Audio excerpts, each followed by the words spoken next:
오늘 말씀 요한계시록 10장인데요. 10장을 한번 전체 쭉 한번 읽고 말씀 나누겠습니다. 10장 1절부터 11절까지입니다. 같이 읽습니다.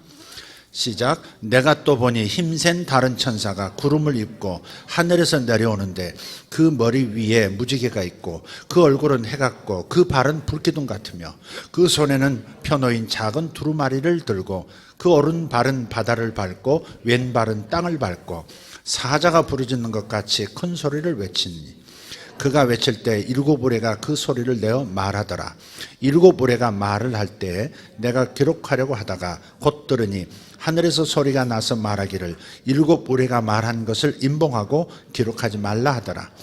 내가 본 바 바다와 땅을 밟고 서 있는 천사가 하늘을 향하여 오른손을 들고 세세토록 살아계신 이 곧 하늘과 그 가운데 있는 물건이며 땅과 그 가운데 있는 물건이며 바다와 그 가운데 있는 물건을 창조하신 이를 가리켜 맹세하여 이르되 지체하지 아니하리니 일곱째 천사가 소리내는 날 그의 나팔을 불려고 할 때에 하나님이 그의 종 선지자들에게 전하신 복음과 같이 하나님의 비밀이 그 비밀이 이루어지리라 하더라.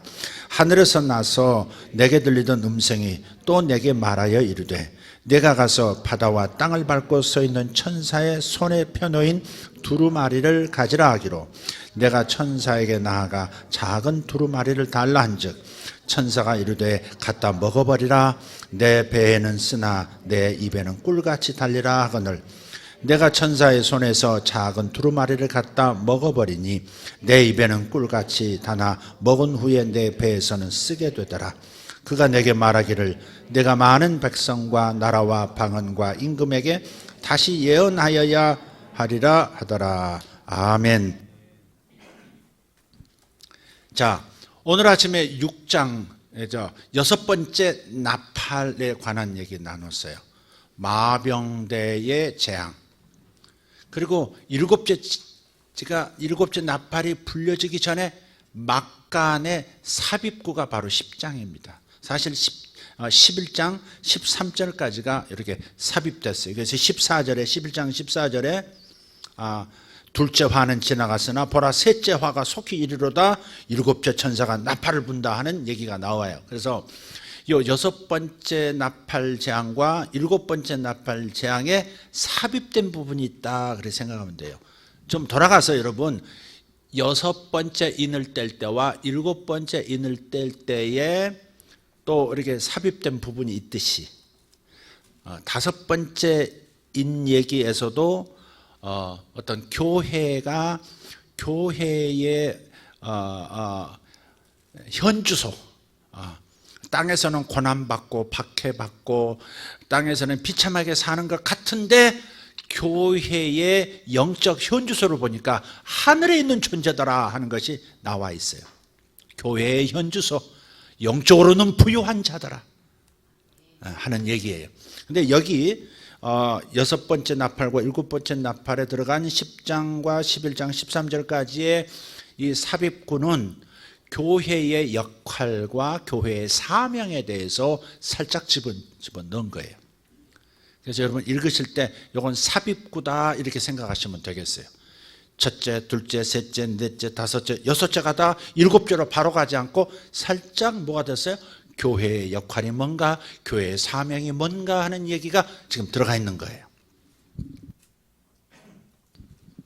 그리고 또 한 가지 볼 것은 천사가 나타나서 뭐라고 이렇게 행동을 하는데 곧바로 이어져서 땅에서는 어떤 일이 같이 이렇게 일어나요. 오늘 아침에도 말씀드렸죠. 유브라다의 강가에 결박되어 있던 네 천사가 풀려나니까 그게 마병대로 변해서 나타나듯이 천사들이 마병대란 말이 아니라 즉 하늘의 역사가 땅의 역사와 이어져 있다는 겁니다. 하늘에서 계획되고 결정되는 일들이 땅에서는 이런 양식으로 나타난다는 것을 보여주기 위해서 천사 이야기가 먼저 나오고 황충 얘기 나오고 천사 이야기가 나오고 그 다음에 곧바로 이어서 뭐가 나와요? 마병대 이야기가 나오고 지금도 마찬가지예요. 힘 있는 다른 천사가 구름을 입고 하늘에서 내려오는 데 그랬어요. 8장에 가서 보면 하늘에서 9장에서 보면 하늘에서 떨어진 별 하나 얘기가 나와요. 사탄을 말하는 거예요. 사탄은 떨어졌다고 표현해요. 그러나 내려온다는 것은 목적을 가지고 하나님의 천사가 이렇게 임한다는 것을 표현하고 있는 거예요. 떨어지는 거하고 내려오는 건 다르죠. 그죠? 그래서 이렇게 대비가 되는 거예요. 근데 구름을 입고 있고요. 이 구름은 그냥 영광을 뜻해요. 영광의 구름을 입고 하늘에서 내려오는데 그 머리 위에 무지개가 있어요. 그리고 얼굴은 해같이 빛나고 그 발은 불기둥 같아요. 마치 예수님을 보는 것 같아요. 1장에 보면 예수님의 모습이 꼭 이런 양식, 얼굴이 해같이 빛나고 그 다음에 보좌에 앉아 계시는데 무지개가 이렇게 녹보석 같은 무지개가 이렇게 있고, 이 말은 뭐냐면 천사가 예수님이거나 천사가 하나님 아니죠. 근데 천사가 이렇게 나타나는, 마치 예수님이 역사하시는 것처럼 예수님이 나타나시는 모양과 함께 유사하게 나타난다는 것은 예수님이 하시는 것처럼 해야 하는 어떤 일이 땅에서 있어야 한다는 거예요. 천사로 보이지만 땅에서는 뭐예요? 이렇게 예수님처럼 일해야 하는 교회의 어떤 사명을 얘기할 때 지금 이렇게 얘기하는 거예요. 그러니까 복음을 전하는 교회는 예수님의 남은 일을 하는 존재이기 때문에 마치 예수님이 일하시는 것처럼 일해야 한다는 것을 말하고 있는 거예요. 교회가 복음을 전하기 전에 예수님을 닮아야 돼요. 교회가 복음을 전하기 전에 복음을 경험해야 되고 복음과 똑같은 삶을 현실 속에서 나타내야 복음의 효과가 있는 것을 말하는 거예요. 하늘과 땅이 떨어져 있는 것이 아니라 하늘이 현실로 이렇게 이어지도록 하는 것이 매우 중요한 거죠. 자, 그런 차원에서 이제 보시면 되겠고요. 그 천사가 손에 펴놓인 작은 두루마리가 있다는 겁니다. 펴놓인 작은 두루마리가 있어요. 이건 펴놓였어요. 첫 번째 인을 떼기 전에, 7인을 떼기 전에는 7인으로 인봉이 돼 있었죠. 안팎에 글이 가득한데 인봉이 다 돼 있었어요. 펼쳐볼 수가 없었어요. 그런데 여기서는 어때요? 7인이 다 떼졌으니까 이제는 펼쳐진 거예요. 오픈된 거예요. 이제 과거에는 감춰졌던 얘기인데 이제는 나타내진 것이고, 과거에는 비밀이었는데 지금은 다 공개가 된 거예요. 그래서 펴놓인 책이라고 말하는 거예요. 7인이 펴놓인 책으로 지금 표상이 바뀌어서, 상황이 바뀌어서 이렇게 표현되고 있는 거예요.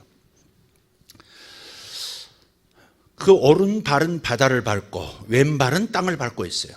그러니까 땅에서만 역사하는 것이 아니고 바다에서만 역사하는 것이 아니다 하는 겁니다. 다른 말로 하면 어느 한 일부 지역에서만 이 일이 일어나야 하는 게 아니고, 다른 말로 교회가 해야 할 일이 일부 어느 국가에서 하든 어느 지방 어느 도시에서만 하는 일이 아니고 온 세계 온 세상에서 일제히 이 일이 일어나야 한다는 것을 지금 천사의 모습을 통해서 보여주는 거예요. 온 세상에서 이 일이 다 일어나야 한다. 온 세상에서 교회가 이런 일을 해야 한다. 온 세상에서 교회가 해야 할 역할은 바로 이것이다. 이것을 천사가 나타나는 모습을 통해서 이렇게 암시하고 있는 상황입니다.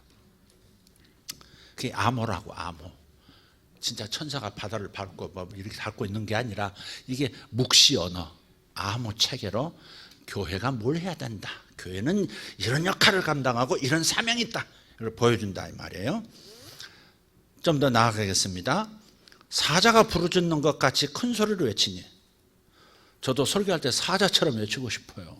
어쩔 때 중국 정신 차려 뭐 이렇게 막 하고 싶어요. 야, 왜 이렇게 눌려 사는 거야? 뭐 이런 거 있잖아요. 시황제 그거 안 되잖아. 그거 니들 수준이 그것밖에 안 되는 거야. 황제를 모시고 살 거야 니들. 뭐 이런 거 있잖아. 이게 영상을 보니까 시주석은 아무것도 없고요.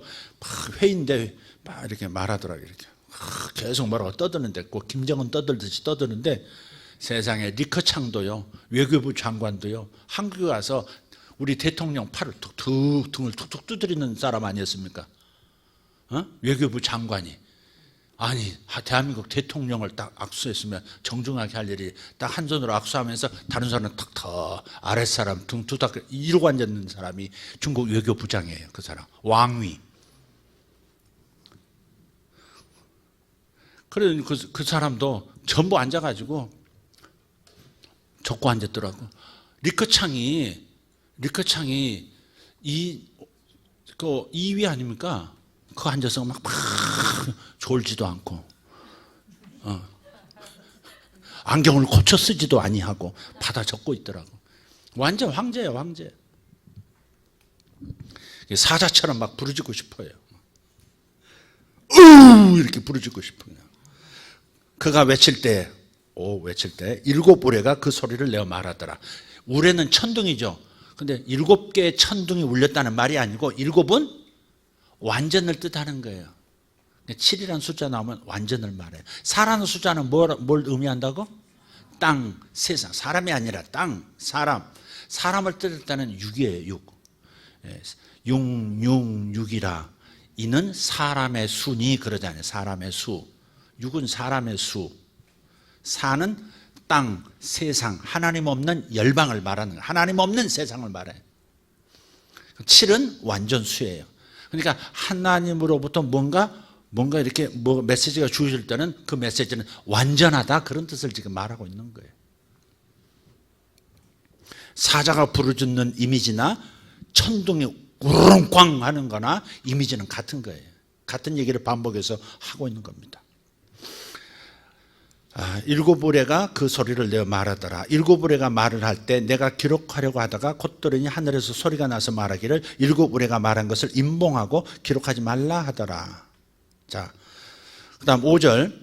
내가 본 바 바다와 땅을 밟고 서 있는 천사가 하늘을 향하여 오른손을 들고 세세토록 살아계신 이 곧 하늘과 그 가운데 있는 물건이며 땅과 그 가운데 있는 물건이며 바다와 그 가운데 있는 그 물건을 창조하신 이를 가리켜 맹세하여 이르되 지체하지 아니하리니. 하나님의 일은 지체하지 않습니다. 언제까지 우리가 고생해야 합니까? 그렇지만 하나님의 계획은 지체하지 않습니다. 여러분을 향한, 저를 향한 하나님의 계획은 지체하지 않습니다. 그 년, 월, 일시에 그 일은 일어나게 되어 있습니다. 여러분을 향한 하나님의 계획은 그 년, 월, 일시에 일어납니다. 인생의 통치자는 그분이시고 역사를 통제하고 계시는 분 그분이세요. 그러니까 왜라고 하는 질문이 가끔 내 마음에서 스물스물 일어나서 황충의 때가 막 먹어버린 것과도 같이 메뚜기 때가 내 마음을 피폐하게 만들 때가 있어요. 왜 나는 아직 이 꼴인가? 왜 나는 아직 펴지 못하는가? 내 인생은 이렇게 끝나는 거 아닌가? 나는 이거밖에 안 되는 사람인가? 나는 면목 없는 인생이다. 뭐 5만 가지 생각을 많이 해요. 그게 황충이 때가 와서 마음에 내적인 고통을 주는 거거든요. 그러니까 여러분, 특히 이제 메뚜기 때가 표명하는 것은 뭐냐면 경제력을 약화시키는 거잖아요. 식량을 다 없애버리고 생명이 살아갈 수 있는 환경을 파괴하는 거니까 메뚜기 때, 즉 황충재앙의 의미는 뭐냐면 경제 문제를 가지고 마음의 고통을 불러일으키는 사탄의 역사인 거예요. 돈 때문에 고통스럽단 말이에요. 직장 문제 때문에, 사업 문제 때문에, 먹고 사는 문제 때문에 번민이 오고, 그게 황충이 때에게 당하고 있는 거예요. 그게. 근데 이 황충이 때 당하고 있는 이 상황이 하나님의 연단이면서도 내가 뭔가 삶의 태도를 바꿔야 할, 생각을 회개해야 할 어떤 부분이 있을 수 있다 이 말이죠. 그 부분은 우리가 지혜가 있어야 돼요.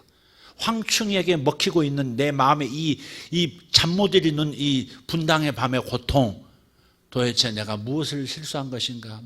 어떤 태도를 고쳐야 되는 것인가? 회개할 것이 무엇인가를 찾아내는 태도가 지혜로운 태도가 아니겠느냐?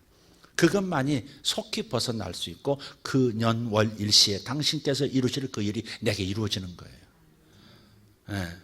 내가 부족한 게 뭐가 있는데 이런 어려움을 당해야 되고 왜 내 팔자는 이러냐? 이런 식으로 나가면 오만한 거다 이 말이죠. 삶이 그렇게 경제적으로 어려움을 겪으면 그러면 정말 낮아져서 회개할 일이지. 그리고 감사를 더 해야 할 일이지. 그죠? 내가 너보다 더 나아. 이렇게 나간다면 그 사람은 방법이 없습니다. 하나님은 은혜를 주시고자 하지만 받을 그릇이 안 되니까. 받을 그릇을 만들어라. 받을 그릇 중에 가장 최고의 그릇은 겸손이고 감사인 거예요. 그러면 그 가운데서 내가 고칠 것이 무엇인가가 보여지고 내가 없는 그것을 다른 사람이 갖고 있다는 그 기름 부음을 발견하고 겸손하게 기도해 주세요. 겸손하게 저에게 도움을 주세요. 할 수 있는 사람이 되는 거죠. 복이 오되 사람과 사람을 통해서 오는 것이지 다이렉트로 오는 게 아니에요. 내 인생이 활짝 펴지는 것도 누군가를 만남을 통해서 이루어질 때가 대부분입니다. 그렇지 않겠어요? 그게 우리의 현실, 진실한 고백입니다, 이게. 그러니까 이러한 만남과 만남이 이어지고 새로운 축복이 이어질 수 있는 것은 겸손한 거예요, 겸손한 거. 겸손해야 사람들의 가치를 인정하게 되고 도움도 이렇게 받을 수 있는 자세가 되는 거예요. 하나님의 복은 그런 방식으로 오는 거예요. 메뚜기 때, 황충이 때가 먹는 인생이라고 스스로 판단되고 마음의 고통이 있으시다면 빨리 그 자세로 돌아오셔야 돼요. 아멘, 할렐루야. 자, 그런 얘기를 지금 이렇게 하고 있고요. 7절 한번 보겠습니다. 일곱째 천사가 소리내는 날, 실제로 소리내는 날은 11장 15절에서 시작돼요. 그러나 여기서는 맛배기로 지금 이렇게 될 것이다 라고 선언하고 있습니다. 일곱째 천사가 소리내는 날, 그의 나팔을 불려고 할 때에 하나님이 그의 종 선지자들에게 전하신 복음과 같이 하나님의 그 비밀이 이루어지리라 하더라. 자, 여기서 잘 보셔야 돼요. 이제 여기서는 일곱째 천사가 소리내는 날 그랬는데 어느 한 날 말을 얘기하는 게 아니에요. 날들입니다. 날들. 여기 원문은 날들이에요. 일곱째 천사가 뭔가 하나님의 뜻이 이루어지게 만드는 어떤 역사는 어느 한 날만이 아니고 날들로 이루어져 있어요.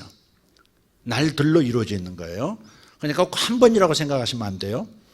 자, 하나님이 그의 종 선지자들에게 전하신 복음과 같이 하나님의 그 비밀이 이루어지리라. 결론을 얘기한다면요, 하나님의 그 비밀이라는 것은 복음을 말하는 겁니다. 복음이 과거에는 구약시대에는 비밀이었어요. 어떻게 인류가 구속된다는 말이야? 어떻게 이스라엘만이 아니라 온 열방이 다 하나님의 자녀가 될 수 있고 하나님의 백성이 될 수 있는 길이 어떻게 이루어지지? 구약시대는 비밀이었어요. 그 비밀이었기 때문에 예수가 와도 그분을 환영하지 못하고 죽여버린 거예요. 근데 그 죽음을 통해서 주님은 오히려 복음을 이루셨지만, 그래서 구약시대는 선지자들을 통해서 막 말씀을 하지만은 명확하게 나타나지 않았다가 그 비밀이 드디어 예수를 통해서 복된 소식으로 온 세상에 전파되었으니 하나님의 아들이 이 땅에 오셨고 그분이 우리 죄를 지고 저주를 지고 모든 그 고통을 다 지시고 당신께서 우리 대신 감당하셨다. 그리고 그분이 부활하셨고 이제 성령으로 모든 사람 믿는 자마다에게 역사하셔서 그의 재산이 하늘의 재산이 그의 것이 되게 하신다. 이 비밀이 이제 복된 소식으로 선포가 된 거예요. 복음은 공개된 것이고 비밀은 감춰진 거예요. 덮여져 있던 것이 예수님을 통해서 복음으로 탁 드러났다 이 말이죠. 그래서 한 구절 안에 비밀과 복음이 다 같이 나오는 거예요. 결국 복음을 얘기하는 거예요. 예수 그리스도와 복음을 얘기하는 거예요. 8절, 하늘에서 나서 내게 들리던 음성이 또 내게 말하여 이르되 내가 가서 바다와 땅을 밟고 서 있는 천사의 손에 펴놓인 두루마리를 가지라 하기로 내가 천사에게 나아가 작은 두루마리를 달라 한저 천사가 이르되 갖다 먹어버리라. 내 배에는 쓰나 내 입에는 꿀같이 달리라 하거늘. 요 비밀이라는 단어 있잖아요. 아까 7절에 나오는 비밀이라는 단어가, 미스터리라는 단어가요, 다니엘서 2장에 많이 나와요. 다니엘서의 그 언어를 이렇게 차용해서 요한계시록에서 묵시 언어니까 이렇게 차용해서 사용하고 있는 것이고요. 두루마리, 이 책인데 이렇게 말려진 책이죠. 고대 책, 말려진 책이 이렇게 천사의 손에 있는데 그걸 가져다가 먹어버리라는 겁니다. 이 그림이, 이건 역시도 구약의 그림을 가져와서, 구약의 상징을 가져와서 여기다 표현하고 있는 거예요. 에스겔서 2장 8절부터 3장 3절까지 한번 읽어보도록 하겠습니다. 에스겔서 2장 8절부터 3장 3절. 자, 시작. 너 인자야, 내가 내게 이르는 말을 듣고 그 패역한 족속같이 패역하지 말고 내 입을 벌리고 내가 내게 주는 것을 먹으라 하시기로. 내가 보니 보라, 한 손이 나를 향하여 펴지고 보라, 그 안에 두루마리 책이 있더라. 내가 그것을 내 앞에 펴시니, 그가 그것을 내 앞에 펴시니 그 안팎에 글이 있는데 그 위에 애가와 애국과 재앙의 말에 기록되어 있더라. 이것도 어디서 봤던 거죠? 7인으로 된 두루마리, 어린 양이 오른손에 잡고 있었던 그 두루마리 있죠. 그게 안팎에 글이 써져 있더라 그랬어요. 요한계시록 6장에 보면 안팎에 글이 써졌어요. 근데 그 내용들이 전부 뭐예요? 애곡과 애가와 재앙의 말이 기록되었더라. 애가가 뭐예요? 사람이 죽었을 때 유세자 하면서 이렇게 막 고인에 대해서 막 이렇게 막 추모하는 이야기들 있잖아요. 이게 좋은 얘기예요, 나쁜 얘기예요? 사실 이 상황은 안 좋은 거예요. 재앙이에요, 재앙. 두루마리 책 안팎에 써진 것들이 하나님을 대적하고 하나님을 거역하는 교회박 세상에 대해서 어떻게 심판하고 어떻게 재앙이 내리는지에 관한 정보들이 다 담겨 있는 거예요. 이걸 갖다 먹어버리라는 거예요. 그러니까 하나님의 이 대하 드라마를 관객으로서 구경만 하고 있었던 요한이 이제는 그 관객 속으로 그 관객이 그 드라마 안으로 들어가서 드라마를 경험하는 상황이 된 겁니다. 여기까지는요, 전부 보여주시는 것을 보고, 뭐, 이렇게, 뭐, 놀라고, 뭐, 이런 과정이었었는데, 이제는 호흡한단 말이에요. 가끔 그런 일 있잖아요. 이렇게, 뭐, 축구를 하든, 뭐, 농구를 하든 선수들이 막 뛰다가, 갑자기 잠깐 이렇게 와서 티셔츠 벗어서 관중석에 준다든지, 볼 준다든지, 와서 악수하고 하이파이 한다든지 하듯이, 지금 요한이 관중석에 있다가, 이제는 무대로 가서 그 두루마리 책을 갖다 먹는 경험을 하는 건데, 지금 그게 에스겔서 2장 8절에서 3장 3절에 나오는 그 이야기를 반복하고 있는 거예요, 지금. 이게 뭘 말하냐면, 결국 오늘 핵심은 하나님의 비밀이 감춰졌던 것인데 이제 드러나는, 복음으로 드러나는데 요거를 갖다 먹으라는 겁니다. 지금 갖다 먹어라. 우리에게는 복음이지만 세상에는 뭐예요? 재앙이라고요. 갖다 먹어라. 먹으란 말은 뭐냐? 예수님께서도 요한복음에 계속 그러셨어요. 뭐라 그러세요? 이것은 내 살과 내 피다. 받아 먹고 받아 마셔라. 그 말과 똑같은 거예요. 다시 말해서 복음을 전파하는 복음 수행자들은 먼저 복음과 하나가 돼야 된다, 그 말이에요. 복음을 살아내고 복음을 경험하는 사람이 참된 복음을 전파하는 삶을 살 수 있다는 것이고, 능력 있게 복음을 전한다는 표현을 이렇게 하고 있는 거예요. 두루마리 책을 보기만 하지 말고 두루마리 책을 갖다 먹어버리라는 것은 일체가 되라, 그 말이에요. 복음과 복음 전하는 자, 복음을 수행하는 자가 일체가 되어야 효과적인 복음 사역, 세상을 구원하는 사역자가 될 수 있고, 세상을 구원하는 왕 같은 제사장의 중보기도 사역을 할 수 있는 거예요. 우리가 회개하지 아니하고 회개할 수 있도록 기도하는 것은 그건 어불성설이다, 이 말. 내 자신이 먼저 회개하지 않으면서 세상을 회개케 할 수 없고, 내 자신이 빛과 소금이 되지 않으면 세상이 빛으로 가득하게, 소금으로 가득하여 썩지 않도록 만들 수는 없다는 얘기를 하고 있는 겁니다. 여러분이 현실 속에서 날마다 야, 너 그런 태도로 살지 마, 하나씩 가르쳐 주시는 것이 있어요. 저도 오늘 아침에 잠에서 깨어나면서 탁 그 감각이 살아났어요. 얼마나 감사한지. 아, 뭔가를 내가 무시하고 이런 것들을 좀 무시하고 살았구나 하는 것이 뭔가가 깨달아졌어요. 깨어나면서. 그래서 오늘 또 그 마음을 주신 것이 너무 감사한 거예요. 하나님께서 이렇게 뭔가를 깨닫게 하시고 태도를 고치라고 딱 주시면요, 능력도 함께 오기 때문에 그 일을 수행할 수 있는 힘이 생기더라고요, 제 경험상. 근데 내가 그래야지 하는 것은 잠깐 흉내냈다가 다시 돌아가고 흉내냈다가 돌아가고 그러더라고요. 근데 하나님께서 성령으로 이렇게 뭔가 이렇게 깨닫게 해주시는 것은 그것을 순종하려고 하면요, 능력이 되고 실행이 되고 습관이 되더라고요. 그리고 오늘 아침에 그것을 실행을 했어요. 근데 내 마음이 왜 이렇게 기분이 좋지? 왜 이렇게 막 하나님의 임재가 느껴지지? 가만히 생각하니까 오늘 새벽에 깨어날 때 뭔가 받았던 것을 내가 실행을 했거든요.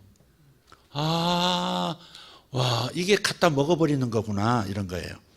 하나님이 뭔가를 깨닫게 하시는, 하나님의 말씀을 깨닫게 하시는, 하나님의 마음을 깨닫게 하시는 것을 그 실천을 하는 것이 갖다 먹어버리는 것이고, 그래서 여기서 입에서는 달지만 속에서는 쓰더라, 그 말은 뭐예요? 복음의 양면성이에요. 복음은요, 받아들이는, 기쁨으로 받아들이는 사람에게는 생명이 돼요.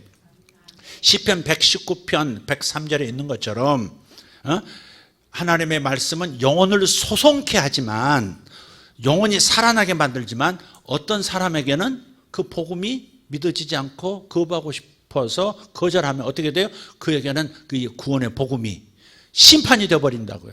주 예수를 믿으라 그리하면 너와 내 집이 구원을 얻으리라 했는데 주 예수를 믿으라는 말을 거절해버리면 그러면 멸망과 영원한 불못이 기다리고 있는, 우리에게는 구원이 되지만 저들에게는 심판이 되어버리는 역사죠. 그래서 복음의 양면성이라 그러는 거예요. 누구는 살아나지만 누구는 더 멸망하는 거예요. 그래서 복음을 받아들이는 우리에게는 보호와 인도하심과 안전함이지만, 그러나 교회 밖 세상 참된 교회 바깥의 인생들에게는 재앙이요 심판이요 멸망인 거죠. 그래서 복음은 이렇게 두루마리를 받아 먹으니까, 이 복음의 말씀을 받아 먹으니까 입에는 단데 속에는 쓰더라 하는 이중 구조가 나타나는 겁니다. 이해되셨으면 아멘 합시다. 네. 고린도후서 2장 15절 17절에 그렇게 사도 바울도 전파자의 그 뭐랄까요, 이중성, 복음을 전파하는 사람의 이중 부담이 여기 있어요. 한번 읽어보죠. 15절에서 17절 시작. 우리는 구원받는 자들에게나 망하는 자들에게나 하나님 앞에서 그리스도의 향기니 이 사람에게는 사망으로부터 사망에 이르는 냄새요 저 사람에게는 생명으로부터 생명에 이르는 냄새라. 누가 이 일을 감당하리요? 누가 이 일을 감당하리요? 복음을 전하며 받아들인 사람에게는 구원이 임하고 행복하고 땡큐가 있지만 받아들이기를 거절하는 사람에게는 원수가 되어버리는 일도 생기는 거예요. 근데 이 일을 누가 감당하겠냐? 복음의 일꾼들, 교회가 복음 전파하고 사람들을 구원시키려고 하는 이 사명에서 복음을 전파하면 받아들이는 사람에게는 너무나 행복한 일이고 우리도 행복한 일이지만 좋은 일만 있는 게 아니라는 거예요. 너 예수쟁이야 이렇게 나오는 사람들도 있고 심지어 투옥되는 경우도 있고 심지어 불이익을 당하는 일도 있는 거죠. 그래서 똑같은 복음인데 어떤 사람에게는 죽음에서 죽음에 이르는 냄새를 풍기는 복음이고 어떤 사람에게는 생명에서 생명으로 이르게 만드는 냄새라는 거예요. 이게 복음의 향기, 복음의 냄새라는 것은 이렇게 이중성이 있는 거예요.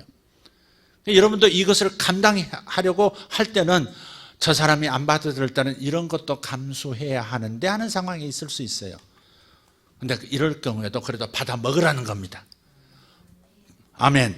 복음을 받아들이고 복음의 생명을 나누는 이 교회의 역할과 사명에 동참하라고 지금 권면하고 있는 거예요. 그러니까 예수님께서도 내 살과 내 피를 받아 먹고 마시라 그랬을 때 그러면 영생을 얻는다고 그러셨거든요. 이걸 그대로 한 사람들은 영생에 들어갔지만 그렇지 않은 사람들은 예수 죽여라 이렇게 나오잖아요. 예수를 죽여라. 지가 뭔데 지 살을 먹고 지 뭐 피를 받아 마셔. 인신제사야 뭐야 이거 이놈들 하면서 오히려 예수를 죽여버리고 예수 믿는 자를 죽이기도 하고 박해하지 않습니까? 이게 지금 입에는 단데 속에서는 쓰더라 하는 얘기의 의미예요. 자, 10절. 내가 천사의 손에서 작은 두루마리를 갖다 먹어버리니 내 입에는 꿀같이 다나 먹은 후에 내 배에서는 쓰게 되더라. 그가 내게 말하기를 내가 많은 백성과 나라와 방언과 임금에게 다시 예언하여야 하리라 하더라. 먹었으니까 이제 예언해야죠. 예수의 증거는 예언의 영이라 그래서 그 뒤에 나와요. 요한계시록 뒷부분에. 그러니까 예언이란 말은 꼭 뭐 이 계시를 받아서 꼭 전한다는 의미도 있지만 예수님에 관해서 증거하는 것 자체가 예언인 거예요, 사실은. 예수 믿으면 당신 산다. 이건 틀림없잖아요. 예수 믿으면 당신 내세에서도 영생을 얻고 이 땅에서도 복을 얻을 것이다. 그러니까 이것은 예언과 같은 거예요. 복음의 말씀을 그대로 전하는, 예수를 전하는 것은 예언입니다. 그의 인생에 대한 예언입니다. 가장 중요한 예언이죠. 내 직장이 어떻게 될 것이고 네가 미국 가서 살 것이고 이런 얘기보다 운명을 결정하는 가장 중요한, 네가 생명을 얻는다. 예수 믿으면 생명을 얻는다. 복을 얻는 인생이 된다. 얼마나 중요한 예언입니까? 네가 예수 믿지 않으면 저주요 죽음이고 불못이다. 얼마나 중요한 예언입니까? 복음을 전하는 것이 곧 예언하는 것입니다. 그래서 예수의 증거는 예언의 영이니라 라고 저 뒤에 가서 말씀을 하고 있는 거예요. 자, 여기서 보면 내가 많은 백성, 나라, 방언과 임금에게 몇 종류의 대상에게 지금 선포하죠? 다시 잘 보셨습니까? 예, 내가 많은 백성과 나라와 방언과 임금에게 다시 예언하여야 하리라 하더라. 복음 전해야 된다 그 말이죠. 근데 넷이라고 하는 것은 뭘 의미한다고요? 하나님이 없는 이 세상, 땅의 영역, 우리는 하나님의 생명을 가진 하늘의 영역에 거주하는 진정한 하나님의 자녀요, 백성이요, 그리고 교회인 것이죠. 하늘에 속한 자들이 우리입니다. 그러나 예수가 없는 자는 땅에 속한 자요, 세상이요, 네 종류, 많은 백성, 많은 나라, 많은 방언, 많은 임금. 그러니까 여러분이 이 패턴을 여러분이 이제 좀 익숙해질 거예요. 여러분이 이렇게 안 하면 요한계시록 그냥 수박 8개로 끝날 겁니다. 제 아내가 자꾸 얘기해요. 요한계시록을 계속 주야로 하지 말고 어느 한 날만 정해서 하시면 아니 되겠사옵나이까. 전하. 제가 집에서는 전하야. 전하. 아니 사라도 아브라함한테 주여 그랬어요. 전하. 많은 백성들 신하들께서 말씀하옵나이다. 간사동무도 얘기하고 계시고 성도들의 의견이 언제까지 목사님이 요한계시록만 하고 계실 겁니까? 라고 하는 얘기가 들려오니 주일 낮에는 다른 설교하시고 저녁 수요일이나 금요일에 한 날을 정하셔서 요한계시록을 하시지요. 그래서 제가 아니다 닥쳐라 하고서 지금 계속 하는 겁니다. 근데 이렇게 계속 이렇게 할 때 여러분이 이제 요한계시록의 독법, 요한계시록을 읽는 안경이 씌워지는 거예요. 도수 맞추는 거예요, 지금 이게. 계속 들은 분들, 예배 참석 계속 하신 분들은 이제 너무 시원할 거예요, 솔직히.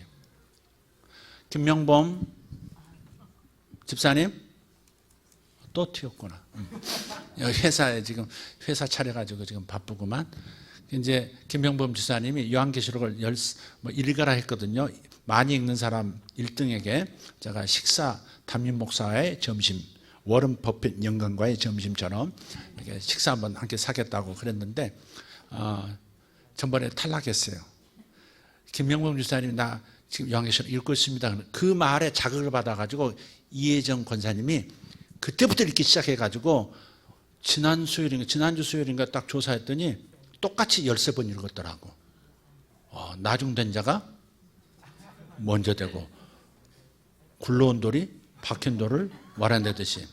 그 두 번째 물었을 때 김명훈 주사 그 자리가 없더라고. 그래서 1등 이혜정 권사님 딱 이렇게 했지. 그래서 2등도 상을 주기로 했고 지난번 이미 식사를 했습니다. 온 가족하고 저하고 저희 부부하고. 오늘 오후는 이혜정 권사님 부부 손들어 보세요. 없으면 끝나는 거야 이제 오늘. 이혜정 권사 있구나. 아들들은 두 아들들은 주여. 이따가 자작나무라는 데에서 갈비로 대접을 하도록 하겠습니다. 갈비 맨날 먹으면서 뭐 대단한 것처럼 의미가 있어서 약속은 지켜야 되니까 끝나고 그렇게 하도록 하겠습니다. 이혜정 권사님이 방송 탔습니다. 네. 신랑은 안 읽었으면서 덤으로 지금 와서 이제 갈비 뜯게 생겼습니다. 요한계시록 1독 했어요? 2독은? 뭐라고? 1독하고 끝난 거야? 거기 가서 2점만 먹어요. 그래서 이 온 세상에 이 얘기가 핵심이 뭐예요? 교회가 해야 할 역할과 사명을 얘기하고 있는데 핵심은 뭐예요? 복음을 전해야 된다. 옛날에는 다 감춰졌던 거 아니에요? 옛날에는 비밀이어서 알 수도 없었어. 선지자들이 그렇게 목숨 걸고 하나님의 메시지를 전했지만은 복음의 실상은 예수를 전하지 못했다고요. 어떤 분이 오실 거야, 어떤 분이 오실 거야 했지. 그분이 무슨 일을 하고 온 인류가 그분 때문에 생명을 얻는 얘기는 정확하게 못했단 말이에요. 그런데 예수께서 친히 오셔서 당신으로 인해서 구원이 온 세상에 임한 것을 선포하시고 실제로 생명을 나눠주셨고 이제 복음이 드러났으니 이거 교회가 자신만 구원받고 가만히 있으면 되겠어요? 안 되겠어요? 이때 복음을 전해야 된다 이 말이죠. 복음은 어때요? 하나님의 말씀을 전하면 어떤 이들에게는 생명이 되겠지만 어떤 이들, 거절한 이들에게는 지금 7째 나팔 불 때의 재앙, 7 대접 재앙이 또 기다리고 있어요. 그들에게는 그 재앙이 기다리고 있다는 말이에요. 그러니까 예수 믿는다는 것이 얼마나 귀한 일인지 몰라요. 예? 예수 믿었다는 것이 이제 앞으로 보세요. 점점 더 강도를 더하는 죄를 다루는 이 자연 만물의 반항이 있을 거예요. 그래서 제가 오래전부터 얘기했어요. 흔들리지 않는 것이 올 때까지 흔들리게 될 거라고. 지진이 땅을 흔들어 버리듯이 흔들리지 않은 것이 올 때까지 흔들어 버릴 거예요. 그 흔들리지 않는 반석과 같은 것이 무엇이냐? 바로 예수 그리스도를 믿는 믿음과 그분 안에서 그분과 함께 살아가는 생명의 교제를 나누면서 살아가는 교회의 본질의 모습인 거예요. 다 예수 믿을 때까지 흔들릴 겁니다. 다 하나님 앞에 항복할 때까지 이 세상 문화를 흔드시고 문명 전체가 통째로 흔들리는 일이 있을 겁니다. 점점 강도가 더해 가지 않냐 이 말이에요. 사스하고 메르스보다 지금 코로나, 요거 신종 코로나, 요게 얼마나 큰 강도로 지금 온 세계를 두렵게 만들고 있습니까? 점점 강해질 겁니다. 이게 아마 어느 순간에 5달 정도에 끝날지 모르겠지만 끝난다 이 말이죠. 끝나면 그걸로 끝나느냐? 그렇지 않아요. 더 이상한 회개하지 아니하면, 오늘 아침 말씀드린 것처럼 회개하지 아니하면 더 큰 강도의 바이러스가 나타날 겁니다. 그렇게 되어 있습니다. 흔들리지 않는 완전한 하나님의 생명으로 무장된 심령이 될 때까지 하나님께서는 다 구원시킬 때까지 온 지구를 흔드실 거예요. 앞으로 삶은 더 나아지는 것 같지만 그러나 복음을 영접하고 예수를 영접하지 아니하면 계속 흔들리는 상황은 주님 재림할 때까지 계속 있을 겁니다. 일본은 어떻게 할 겁니까? 이제 중국을 하나님 다루시고 중국은 좀 변화가 될 텐데 일본은 이제 어떻게 할 거냐고. 일본이 참 좋은 나라잖아요. 어? 좋은 나라잖아요. 그죠? 일본 좋은 나라입니다. 네. 김구 선생님이 그런 얘기했어요. 아, 이웃하고 잘 지내자고? 아, 그런 의미에서 친일이야? 아, 그러면 나는 친일이지. 이웃하고 친하게 지내자는데 나는 그건 환영이야, 찬성이야. 그랬거든요, 김구 선생님이. 친일이라는 말을 그렇게 쓰면 되는 거예요. 굴일이 아니라 친일은 괜찮다 이 말이죠. 중국도 친중 괜찮습니다. 저는 반중 사람이 아닙니다. 저는 반중 주장하는 사람 아닙니다. 절레절레지. 아유, 중국? 이런 거지 반중 사람은 아닙니다. 친하게 지내야죠. 바로 이웃이고 중국 때문에 먹고 살기도 하고 그러는데 친중, 친일, 친미 다 괜찮은 거예요. 그게. 예. 그러니까 뭐 하다가 그 얘기를 했지?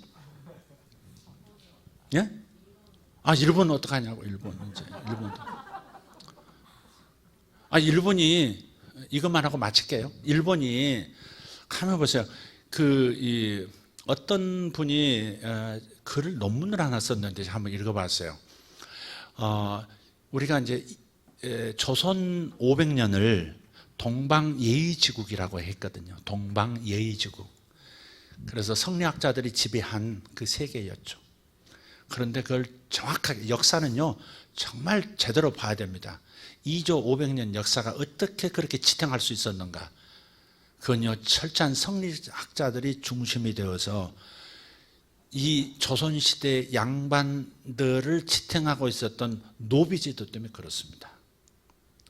사람요 국가와 국가 간의 전쟁이 있어서 전쟁에서 승자들은 그 지배한 국가의 백성들을 끌어다가 노예로 삼았습니다. 역사 속에 노예들은 있었죠. 그러나 자기 민족을 노예로 삼는 민족은 없었습니다. 자기 민족을 노예로 삼는 법은 없었습니다.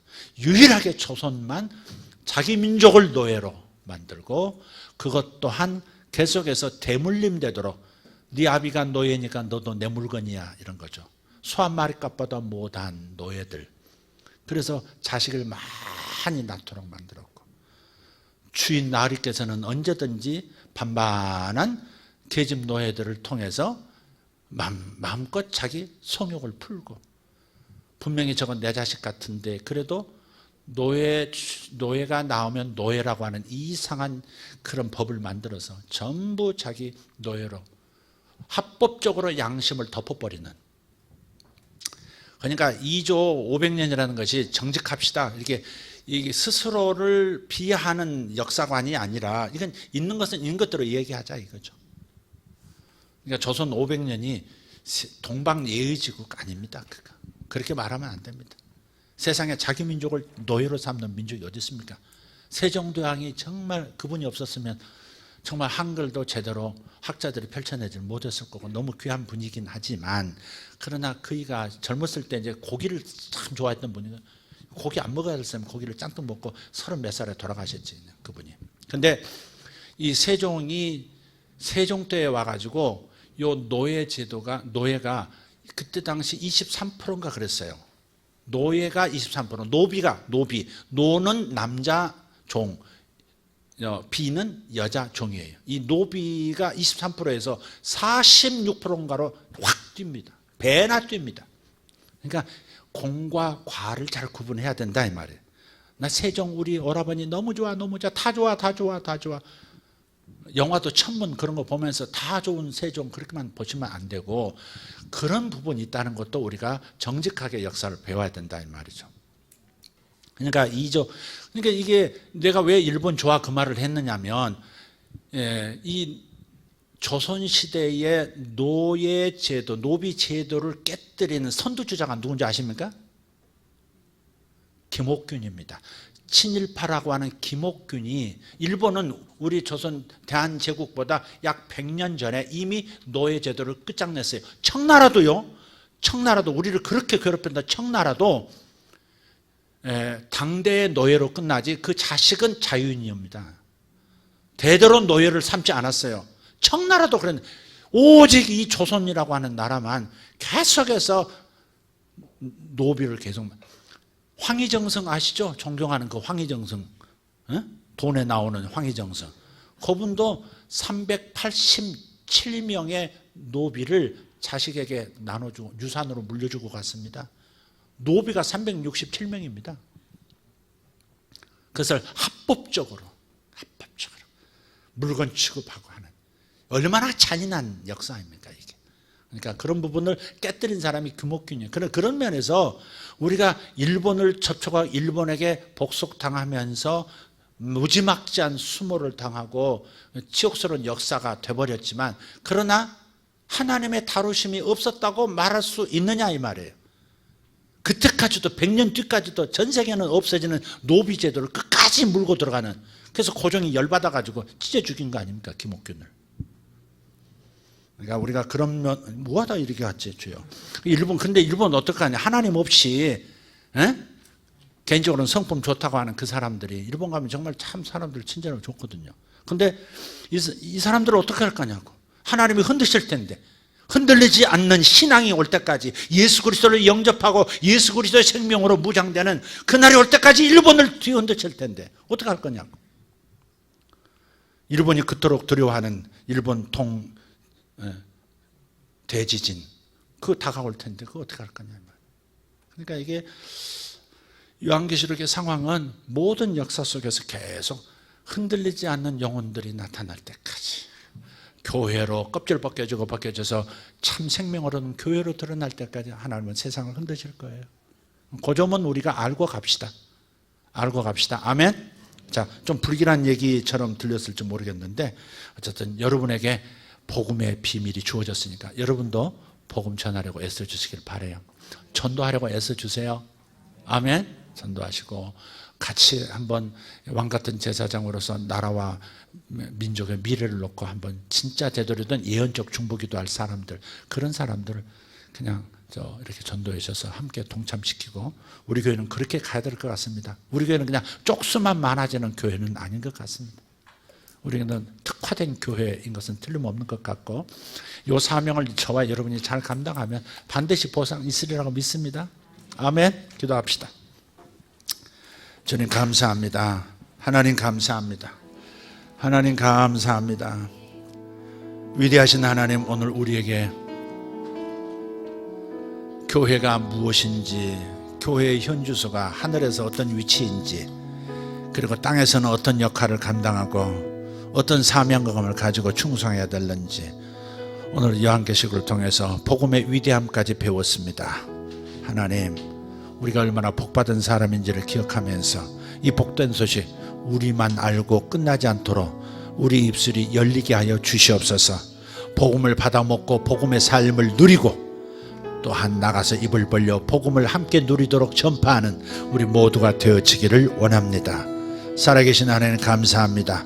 우리가 하나님 왕같은 제사장으로 오늘도 함께 기도하며 예배를 마치고 내일 새벽부터 주여 우리가 회개하나이다 하면서 예언적 중보 기도를 하려고 합니다. 주님 도와주셔서 하나님 몰수에 모여 기도하게 하여 주시옵소서.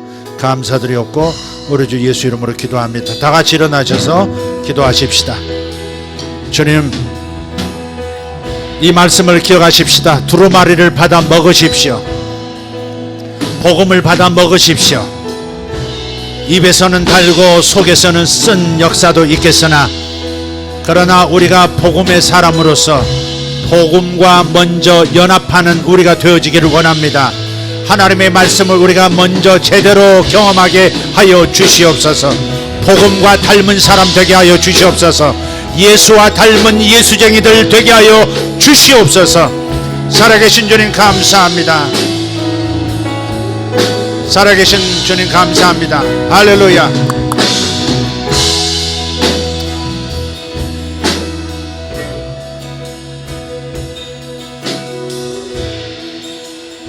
제가 기도하기 전에 한 글을 한번 읽어드리고 좀 기도하는 것이 좋겠습니다. 이분이 호주에서 사시는 분인 것 같습니다. 이분이 자신이 예수도 믿지 않고 교회도 단 한 번 나가지 않았던 사람인데 하나님을 경험한 겁니다. 이 이야기 잠깐 읽어드리고 그냥 읽어드리기만 하겠습니다. 그리고 한국에 있는 자신의 친구에게 이 감동, 자신이 그 교회를 경험한 감동, 하나님을 경험한 그 이야기를 이렇게 카톡으로 보내주신 거예요. 한번 읽어드리겠습니다. 하나님 감사합니다. 탕아가 갑자기 돌아오듯 뭔가에 끌려 광화문 이승만 광장에 왔다. 지하철 입구에서부터 심장이 두근거린다. 수많은 신자 곁에 차마 앉지 못하겠다. 생전 처음 예배 장소에 온 나를 하나님이 눈길이나 주겠나. 무대가 보이는 한쪽 화단 곁 나무 등거리에 엉덩이를 붙이고 하나님 말씀만 듣고 가자. 정광훈 목사님의 우렁찬 설교가 막 시작인 참이다. 오늘 주제는 미래적 현실이다. 하나님은 모든 사람의 운명을 이미 정해놓았다. 과거에 얽매이지 말고 미래를 향해 긍정적인 삶을 살라는 내용이다. 설교 내용보다는 왠지 모르게 그간 나의 말, 행동 등 지난 과거가 한없이 죄스럽고 미안하고 그래서 참회의 눈물이 나오기 시작했다. 찬송이 나오자 도저히 울음을 그칠 수가 없다. 옆 사람 창피해서 얼굴을 가리고 콧물 눈물을 훔치다 도저히 감당이 안 돼 그냥 엉엉 울었다. 무엇이 그리 슬프게 했나 나도 모르겠다. 아마 감격에 겨워 그런 것 같다. 한바탕 회오리가 지나갔다. 김문수 지사가 외쳤다. 광화문 맑은 하늘 가운데 구름 한 조각 그 위에 영롱한 무지개가 걸렸다고. 모든 사람이 찬양한다. 가슴이 터질 듯한 감정이다. 예배도 끝나고 10분도 안 됐는데 그 많던 사람 그림자도 없고 머물렀던 자리 거울처럼 깨끗하다. 2020년 1월 5일. 이 글을 받고 한국에 계시는 친구 그분이 답장을 하신 것도 제가 받았어요. 지금 호주 아들네 왔다. 2달 있다가 선거하러 간다. 요즘 할렐루야 다 됐다. 아마 하나님이 역사하시는 것 같다. 혼자 설교 듣고 성경 공부도 한다. 그분이 다시 보낸 거예요. 혼자 설교 듣고 성경 공부도 한다. 지난번 이승만 광장 주말 예배에 참석하고 건너편 카페에서 쓴 에세이다. 창피해서 아무도 보여주지 않았다. 처음 공개. 이게 이 어떤 나라에 대해서 기도 모임하고 뭐 데모하고 그런 게 광화문 상황 아니겠어요? 근데 하나님께서 그 정치 상황 때문에 모여온 사람들을 통해서 구원의 역사를 베풀고 계신다는 것이 지금 오늘 제가 여러분에게 말씀드린 요지입니다. 한 스님이, 그런 분은 스님이라고 해도 괜찮아. 한 스님이 이렇게 지금 불교계의 상황을 보고했어요. 그 광화문에서 모인 그 예배 때문에 나를 위해서 막 기독교인들이 막 하는 걸 보고서 전부 감동해가지고 불교인이 약 5만에서 10만이 기독교로 넘어왔다고. 불교 스님께서, 불교의 스님께서, 중이 아니고 스님께서 그렇게 말씀을 하셨다는. 그러니까 이게 정치 얘기 같지만 하나님 그 상황을 통해서 수많은 사람이 예수에게로 이분이 처음 예배라는 걸 경험했다는 거 아닙니까? 호주에서. 거기 가서 웬만하면, 얼마나 독하면 호주에 가서도 예수 안 믿습니까? 대부분 딴 나라 가면 예수 믿는데. 근데 여기서 광화문 길거리 예배에서 예수를 영접하고 완전히 거듭나 버린 거 아닙니까? 이런 일이 일어나고 있으니까 복음을 전파해, 사자처럼 전파하고 담대하게 전파하는 우리 모두가 되어지기를, 우리 그런 대한민국 되기를 이 시간, 복음을 위해서 목숨을 거는 대한민국 되게 해달라고 이 시간 기도할 수 있기를 바랍니다. 두 손 번쩍 들고 주여 한번 외치고 기도하겠습니다. 두 손 들고 주여, 주여, 주여. 할렐루야. 우리 하나님 감사합니다. 우리 하나님이 위대한 일을 인하여 감사합니다. 살아계신 하나님, 복음이 전부입니다. 복음이 전부입니다. 복음이 생명이고, 복음이 복이고, 복음이 비밀이었고, 복음이 미래입니다. 주여, 예수님이 생명이고, 예수님이 우리의 미래이고, 예수님이 기쁜 소식입니다. 할렐루야. 대한민국이 흔들리지 않는 신앙으로 돌아오게 도와주시옵소서. 하나님, 중국이 돌아오게 하여 주시옵소서. 일본이 돌아오게 하여 주시옵소서. 세상에 임하는 재앙을 통해서 흔들리는 저들의 마음이 주님에게로 건너오는 역사가 있게 하여 주심을 감사합니다. 주여, 더 흔들어 주시고 흔드셔서 알곡들을 불러내 주시옵소서. 알곡들을 불러내 주시옵소서. 알곡들을 불러내 주시옵소서. 주여 감사합니다. 할렐루야, 할렐루야, 할렐루야, 할렐루야. 우리 하나님 감사합니다. 우리 하나님 역사하심을 감사합니다. 새 생명을 주신 하나님 찬양합니다. 대한민국을 사랑하시는 하나님 감사합니다. 주여 감사합니다. 주여 감사합니다. 주여 감사합니다. 중국의 역사하고 계시니 감사합니다. 중국의 역사하고 계시니 감사합니다. 중국을 사랑하시는 주님 감사합니다. 중국을 사랑하시는 주님 감사합니다. 우한 시민들을 사랑하시는 주님이여, 주여 저들에게 기회를 주시옵소서. 주여 아버지 역사하여 주시옵소서. 허북성을 불쌍히 여겨 주시옵소서. 호남성을 불쌍히 여겨 주시옵소서. 저들이 주님에게 돌아오게 하여 주시옵고, 저들의 재앙이 끝이 나게 하여 주시옵소서. 중국의 재앙이 끝이 나게 하여 주시옵소서. 주여 감사합니다. 말라다라바라 수바라디아라바카리마 오레데리아 파라다마샬라가라타 멘다라스 이라마드리아 코렌다라 수베레스토살라티아만스 인자브란덴다이토노 코로나마샬랑가리 하드란사이벨라이 홀리덴드로스 바센살리드마라카리안 할베아레아 쿰만자이아 파라투모카리아 우치마티포르가 시안담바카 우산만다 puora 스포스칼라리아 홀린다리아 트로마서리비아라바시아. 할렐루야. 사단아, 너의 역사를 끊어버리노라. 지상의 생명을 끊으려 하는 사단아, 너의 모든 역사를 끊어버리노라. 주메레 가리오 소로발라지아라스코스, 너는 이 땅을 삼킬 수 없다. 이 땅을 더 이상 건드릴 수 없다. 무자마라카시오로발라치아망가스 훔만다리아 솔로보르팀멘다라키아라바스. 할렐루야. 주님 감사합니다. 여기에 영양제를 지나치게 과다하게 복용하는 사람, 영양제를 체질에 체질에 맞게 찾아내서 의사의 권면 없이 좋다고 영양제를 다량으로 지금 복용하는 사람 빨리 그거 고치랍니다. 영양제를 과다하게 복용하는 사람 고치랍니다. 주님 감사합니다. 모샤바라 카레온 사라발라티오만스 유슈베르두 라이샬라가 마라티아라바스 울라바라티아라바스 전도자들이여 일어나라. 전도자들이여 일어나라. 전도자들이여 일어나라. 세상에 임하는 재앙으로 세상의 마음들이 흔들리도다. 낚시를 들이오라. 낚싯줄을 들이오라. 전도하라. 전도하라. 전도하라. 전도하라. 세상이 흔들릴 때 영혼들을 구원하라. 영혼들을 구원하라. 영혼들을 구원하라. 아멘. 할렐루야.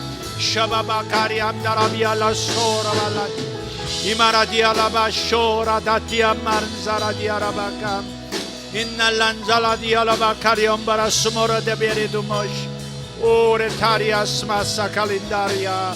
할렐루야. 따라 과거는 잊어라.